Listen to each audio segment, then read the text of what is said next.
The U.S. travel ban in North Korea goes into effect today. The move comes as Russian President Vladimir Putin warns that the U.S. and North Korea are on the verge of a major conflict. In an article published on the Kremlin's website, the leader writes in part, "It is essential to resolve the region's problems through direct dialogue involving all sides without advancing any preconditions for such talks. Provocations, pressure, and bellicose and offensive rhetoric is the road to nowhere." This comes as Japanese forces joined the United States and South Korea yesterday for live fire drills over the Korean peninsula in response to Pyongyang's missile launch over Japan earlier this week. Joining us now is the author of Beseiged, president of Calitech Defense and former deputy commanding general in Afghanistan, Anthony Tata. General, your thoughts on the rising tensions and those kind of, may I say, absurd comments from Vladimir Putin?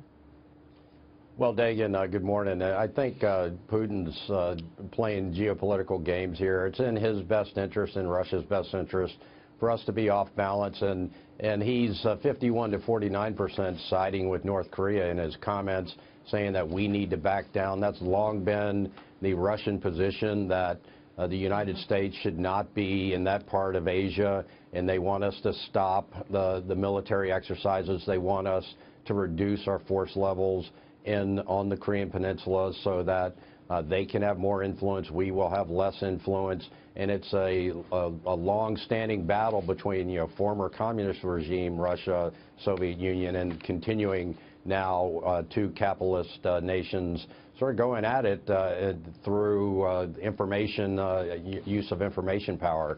And when you look at the broader spectrum, China is somewhat doing the same thing. They had a net increase in trade with North Korea for the first quarter of this year.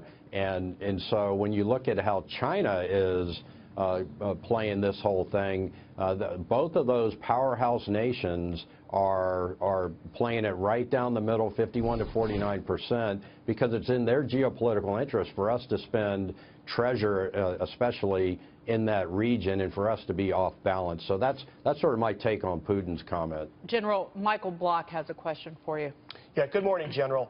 As you put it, Russia and China are really, frankly, not being helpful here. I'd go so far as to call it gaslighting.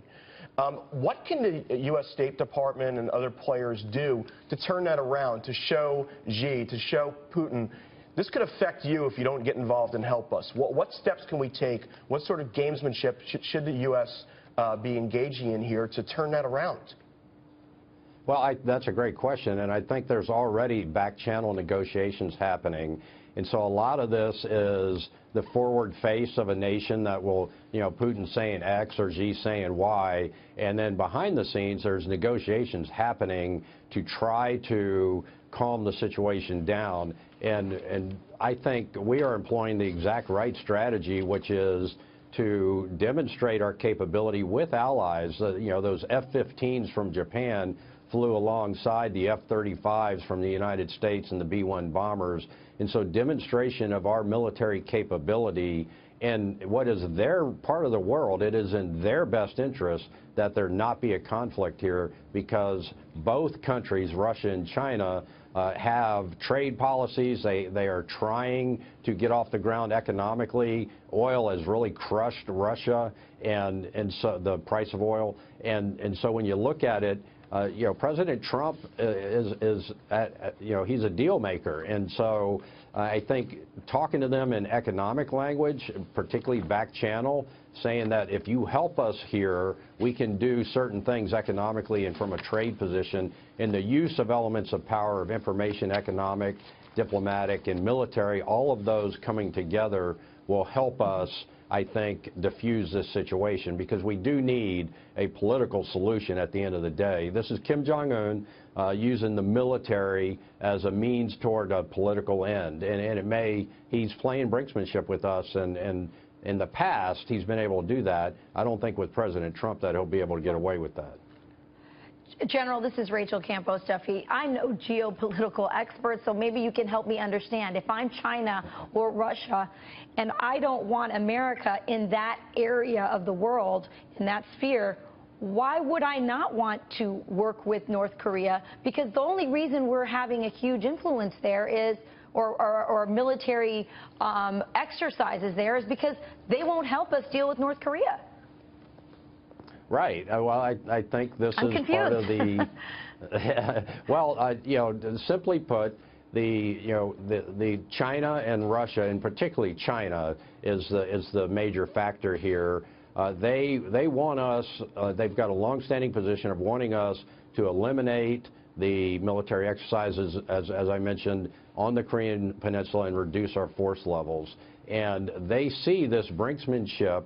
One of the diplomatic offerings, if you remember several months ago, was for us to do just that. Russia and China came forward and said, hey, look, stop these military exercises, downsize your force there, and the problem goes away.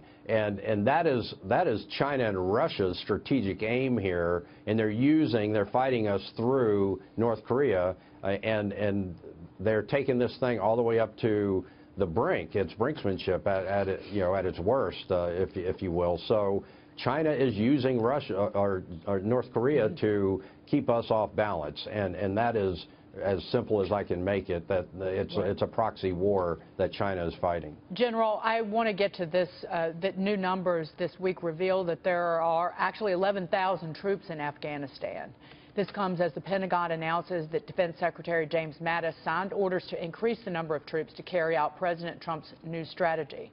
There's a new Fox News poll showing only 40% of voters approve of sending more troops to Afghanistan, and Americans are split on the president's job performance when it relates to Afghanistan and fighting terrorism. General, your reaction and what the road ahead looks like for America in Afghanistan.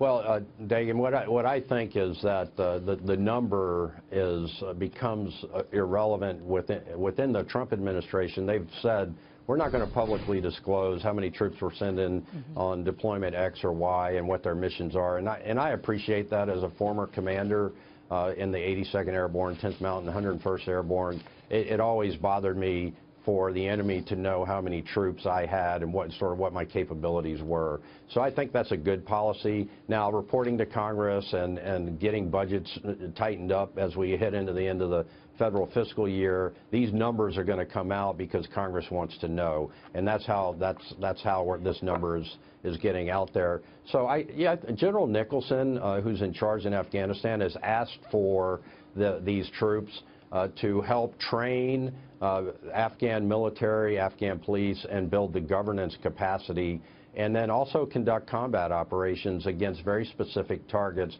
And if you heard the president's speech, he talked about loosening the rules of engagement to include criminal activities which mostly fall under the narco-terrorism realm within Afghanistan. And attacking that will go a long way to cutting off the funding supply. I think General Nicholson's the right guy on the ground there, and we've got the right force packages coming in, and broadening this thing into Pakistan, as the president said, I think is a good move as well. General, great of you to be here this morning, weighing in on all of these things that concern all Americans.